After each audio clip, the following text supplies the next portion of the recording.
It's time now for County-Wide, a presentation of Yavapai Broadcasting News. You'll hear about the interesting issues and happenings that affect all our lives. Here's today's County-Wide. Good day once again, and welcome to the program. It is County-Wide. I'm Brad Miller, and we're happy, we're privileged to welcome into the studio today another Vietnam War veteran. We have talked to a number of them in the ramp-up to a very important event that is coming to our community March 9th, 29th through April 2nd. The Cost of Freedom tribute, the Vietnam Veterans Wall, the replica, like the one in Washington, D.C., is coming to the Camp Verde area on March 29th, and we've been chatting about it on this program quite a bit, and we're going to do that again today, and I hope to you, the listener, that stresses the importance of this and why we want you to be a part of it. A part of it today is Geronimo Martin. We say welcome to our studio. Good to talk to you, sir. Greetings and other formal salutations. Your legend proceeds. I tell you what, I've heard so much about you. Sheila Stubler from Fort Verde has done a terrific job with us, well, with the program itself, with this upcoming event, but also in coordinating and putting us in touch with people in our community who are survivors of the Vietnam War and who have a personal stake in this important piece of history that is going to come to our community. So I want to just kind of start there, Jerry, and you are a veteran of Vietnam. Talk to me wherever you feel comfortable in beginning about your experience and why this upcoming event is important to you and should be important to everybody. Okay, where it all started was when I was in high school, getting ready for graduation. The worst thing that was going on was this thing called the Vietnam War. Thing that we knew about it was never declared a war, but it was started by the French over in a foreign country called Vietnam. Where it hit me was my girlfriend, Janet Mussman, and I were set to walk to school. And I always carried her books for her, and she wasn't going to be going to school that day because she got news that her brother and my friend, Dennis, had perished over in Vietnam. That was really what kind of gave me the wake-up call. What is this thing about Vietnam just going on? I'm getting ready to graduate. So prior to that, it kind of instilled and knocked me in the head and said, you need to find out more about it. You're going to have to do your part on it. So that's when I went to a recruiter, and I tried to join the Air Force. The Air Force wasn't really quite ready to hire me. But the Navy next door said he would, and he was going to put me in with Airedales, which that was more my forte. But then when I got to boot camp, my particular, education or whatever you want to call it, they said I was better suited to become a corpsman. I didn't even know what a corpsman was, but they told me I'd be passing out pills and dating nurses, so that didn't sound all bad. So I went to Pensacola, Florida, did that, and I had an 8-week course that they condensed all the way down to 2.5 weeks. Then I went on a week vacation, and then I went to Camp Pendleton, and they told me I was going to take a little more education, and I was going to do trauma training, and trauma training I passed, and they gave me what is called an FMF, and that's Fleet Marine Force emblem. It kind of looked like something that the Navy gives to their the special squads. Okay, I'm not sure, but the try things, SEALs. Yeah, that's what I'm trying to reach for. It kind of resembled the emblem that the SEALs wear, and I thought, well, this is really cool. But then they sent me up to Travis Air Force Base, and I caught a prop plane, and not until we got to Guam did they tell me that we were headed for Da Nang, Vietnam. Okay. I was assigned. I'm sorry, this is what year? Oh, this is 65. 65, okay. Yeah, early 65. Okay.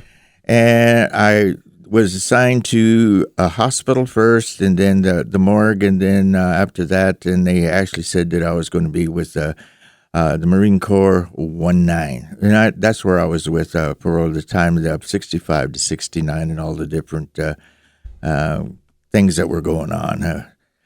Talk more about what went on. First of all, we did things like tear up the Ho Chi Minh Trail. We had a lot of artillery going on. Mm-hmm. Once we got away from Da Nang and Cam Ranh Bay and those other areas, we got restationed up around the sandbox. The sandbox is just on the south side of the DMZ. Everyone knows what DMZ is. Yep. So that was well, we had a new assignment that we had never done before, which we were very successful at doing, and that was going north of the DMZ in the middle of the night on recons, and we were recapturing the captives and bringing them back to safety and preventing them from being prisoners of war at the Hilton or the Hanoi Hilton. Mm-hmm. So, with that, the president of the Northern Providence decided that he was going to put a bounty on our unit, the 1-9. And he made a remark because we were very effective, and he didn't like it, of course. And so, when that happened, he had made this one remark about you guys are not going to be any more than the Walking Dead. You're doomed. Well, we took the phrase "The Walking Dead" and then we had an emblem made and everything, and so that's how we became. I don't have it on. I normally have it on my jackets and stuff. The emblem, and we wanted to live to that reputation. Unfortunately, we lived it too well because we were the worst hit as far as casualties of any unit in Vietnam. In those years, you can look it up on the internet and just look up The Walking Dead, the 1-9 Marine Corps League or Marine Corps, and you will see how devastated we were hunted, and we were one battle after another battle. We always had a lot of replacements come in and go, and myself as a corpsman, I was not a conscientious objector. Mm-hmm. I was issued a 45, which I hated because it would tear up the back of my hand anytime I did need to use it. So eventually, from the States, I got a 38 revolver. But I had a submachine gun, which was also a 45, and I learned how to put 3 clips together on that bad boy. And, of course, I had my normal backpack. I had my bag of medical gear, and then the guys were really protecting me because I was their last resource of getting patched up, and that was to put a motor plate on my back of my backpack. They were covering my back. If you've watched any war movie, you understand the importance of the corpsman and or the medic and or someone who can provide that type of assistance. Now, this has been a long time for you, but your story is fresh to me and to most of our listeners, and I got to ask you, to be called that, you said hunted. Yes. It was the word that you used, and the casualty numbers would reflect that. Was there ever a time that you wavered, where you thought, "Get me the hell out of here! This is too much"? Well, the Marine Corps always tried very, very hard for years to get me to be on a longer duration, and they kept wanting me to ship over. They offered me the world, the moon, whatever it took for me to stay, because corpsmen were a rare commodity, and a good corpsman was even rarer than that, and one that would stand back to back and actually fight and not take cover and protect themselves and to protect others. I mean, I had to be right there with them. Mm-hmm. There were times when we were... there was only the smaller numbers, so I had to participate. There wasn't a choice. They depended on you, right? And you carried that. And then, of course, some of the missions that we had, that if we were ever caught ourselves, we were always taking that chance too. But for us, our comrades were the most important, right? And especially to me. And I do have a service dog, and I finally had gone through. What was wrong with me is what they call a guilt trip, and the guilt trip is over the fact that I feel guilty about not being able to save everyone. Survivor's guilt. I do suffer that. What was it like? It was like when I first got there to the last day that I finally left there, it was like a nightmare that you were hoping to wake up from, but you couldn't. Yeah. And during all the times that you are there, a lot of carnage. On both sides, not just one side. It was on both sides. Right, and that's why the wall is important as it comes to our community. I'm going to take a short break here for just a minute. A compelling story to take all of that experience and all of that that you can relate and try to put it into a 23-minute talk show. It almost seems rude to ask you to do that, but you're doing that for us today, and all of it feeding toward an important event that is coming to our community, March 29th through April 2nd, Camp Verde Community Center Field, right there right by Fort Verde. You can't miss any of this activity happening in Camp Verde, where the replica wall, an 80% size replica of the Vietnam Wall, comes to our community. A lot of us are never going to get to Washington, D.C., and that's the reason the traveling wall has been out there, out and about, crisscrossing the country for some time now, and it's coming to our community, affording all of us an opportunity to come pay our respects, be a part of this important event. We'll talk more with Geronimo Martin, his experience, and the importance of this upcoming event when Countywide comes back right after this.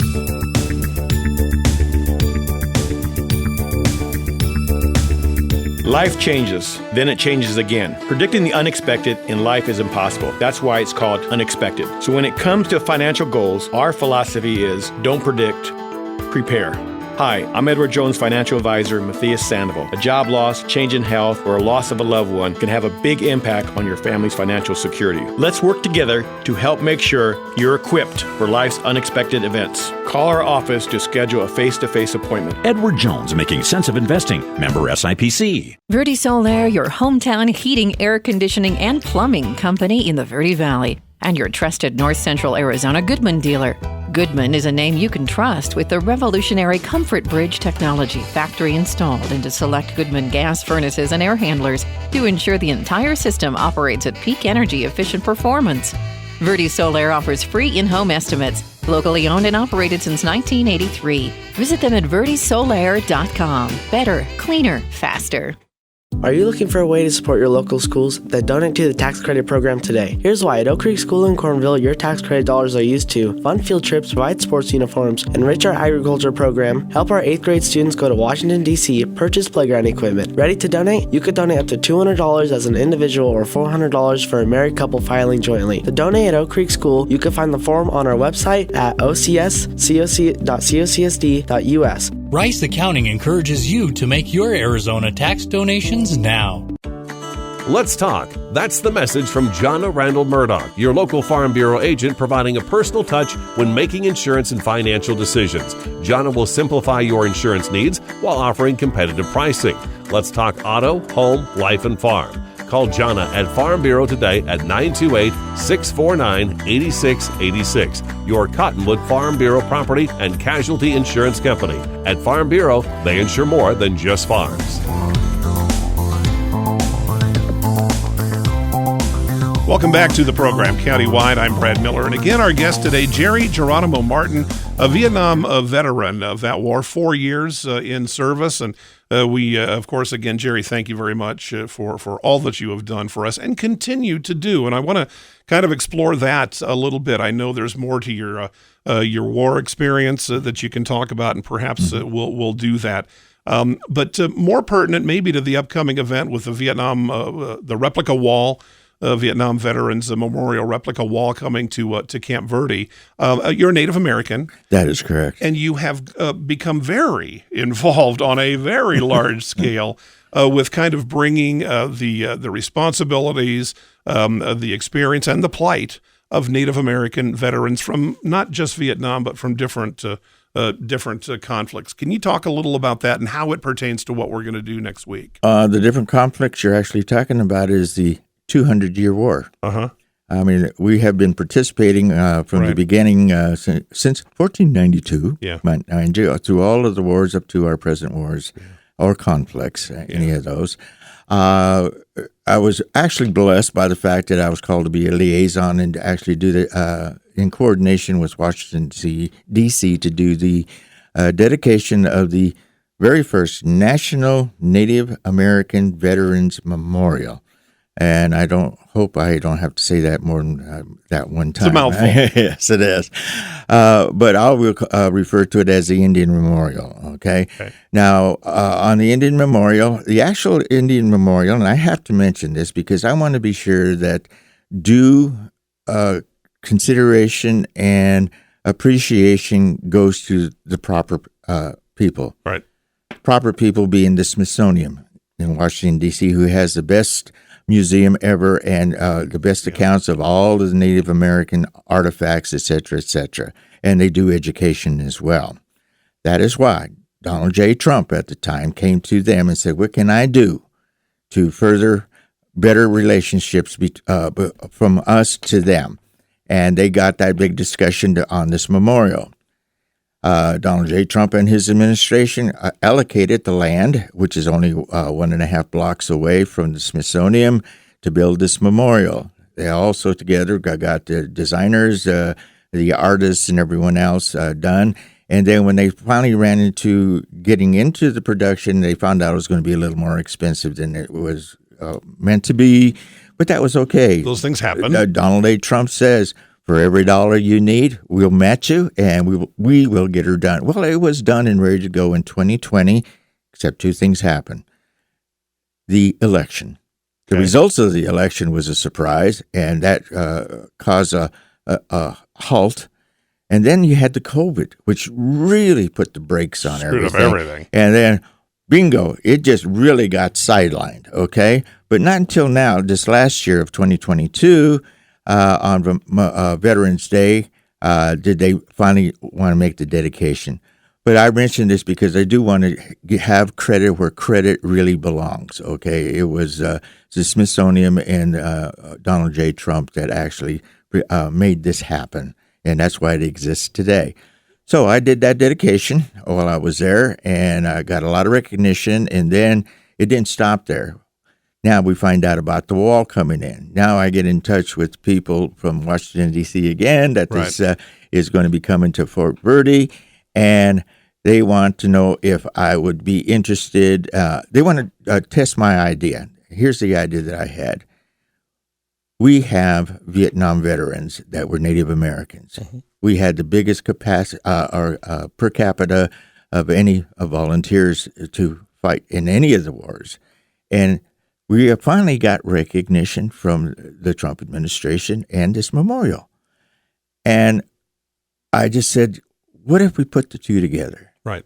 And they said, well, you're going to have to pass that with the natives of your local area. And I said, I can do that because I do have contacts there.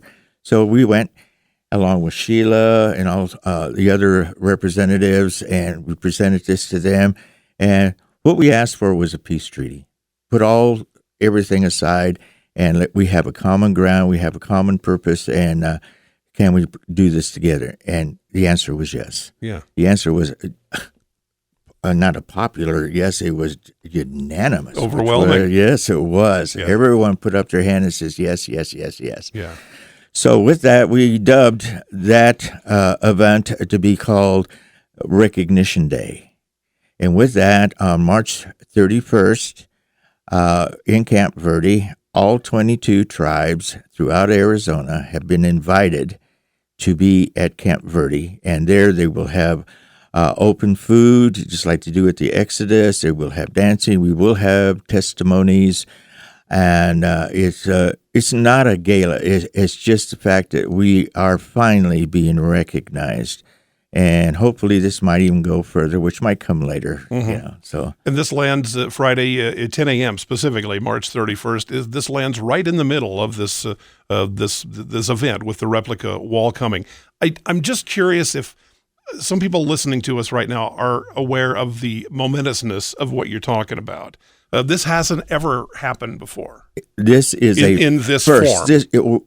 Camp Verde at this event will actually be making and marking history of its kind. It's never been done before. And we're not talking about the wall. That's been around. We're talking about the Native American Veterans Recognition Day. It's never happened. I mean, this is a national occurrence, and it's happening in Camp Verde on That is on correct. Friday. It's happening in Camp Verde, and hopefully I have it's in discussion that for me to be in Washington, D.C. on the same subject, and hopefully in May, we can make this a national holiday. Yeah. It has to be, approved by the powers that be in Washington itself. Right. But this could be the first spoke in a wheel that turns a lot of different kinds of things, opens some eyes, and puts, you mentioned credit where credit is due, putting credit where credit is due with some of those who served and especially were lost. Especially who were lost. And I'd like to mention, too, that I was on the roster with the 1-9, which is a whole,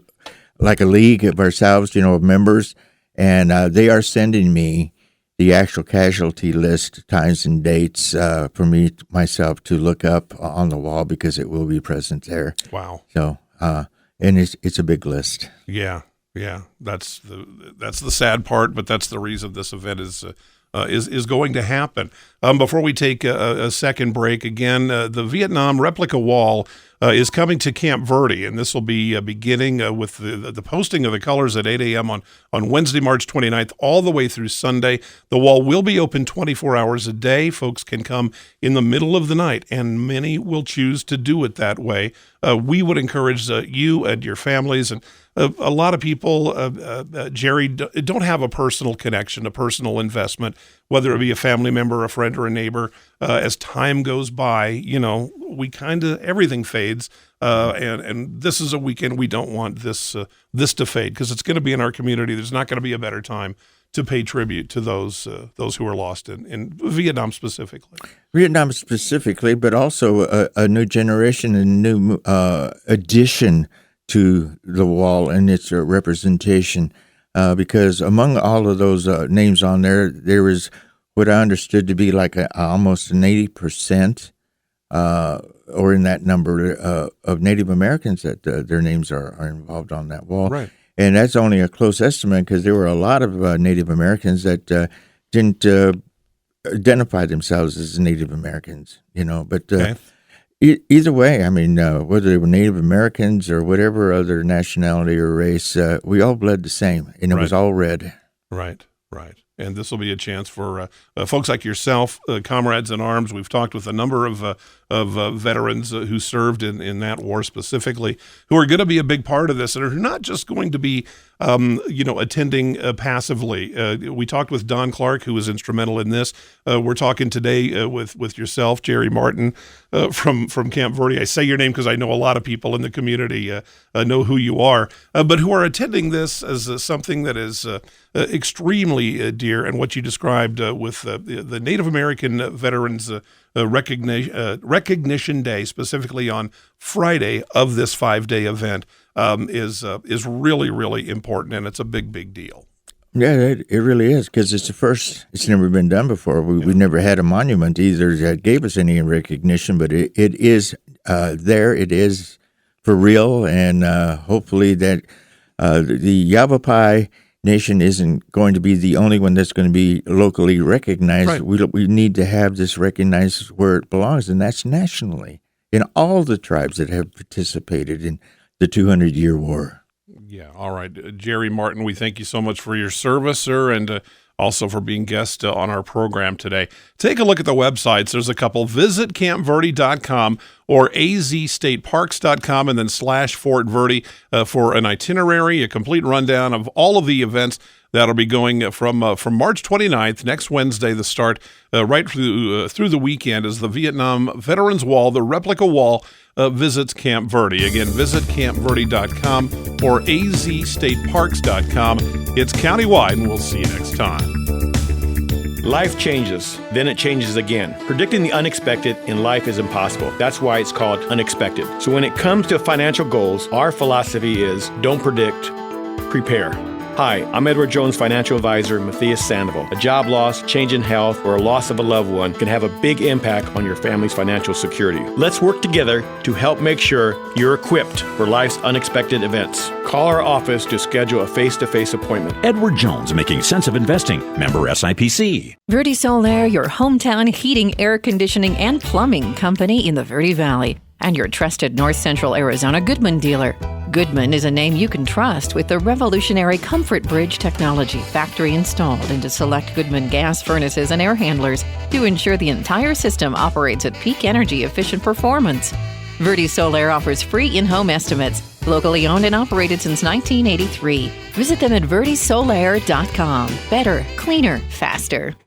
Are you looking for a way to support your local schools? Then donate to the tax credit program today. Here's why. At Oak Creek School in Cornville, your tax credit dollars are used to fund field trips, provide sports uniforms, enrich our agriculture program, help our 8th grade students go to Washington, D.C., purchase playground equipment. Ready to donate? You could donate up to $200 as an individual or $400 for a married couple filing jointly. To donate at Oak Creek School, you can find the form on our website at ocs.cocsd.us. Rice Accounting encourages you to make your Arizona tax donations now. Let's talk. That's the message from Jonna Randall Murdoch, your local Farm Bureau agent, providing a personal touch when making insurance and financial decisions. Jonna will simplify your insurance needs while offering competitive pricing. Let's talk auto, home, life, and farm. Call Jonna at Farm Bureau today at 928-649-8686. Your Cottonwood Farm Bureau property and casualty insurance company. At Farm Bureau, they insure more than just farms.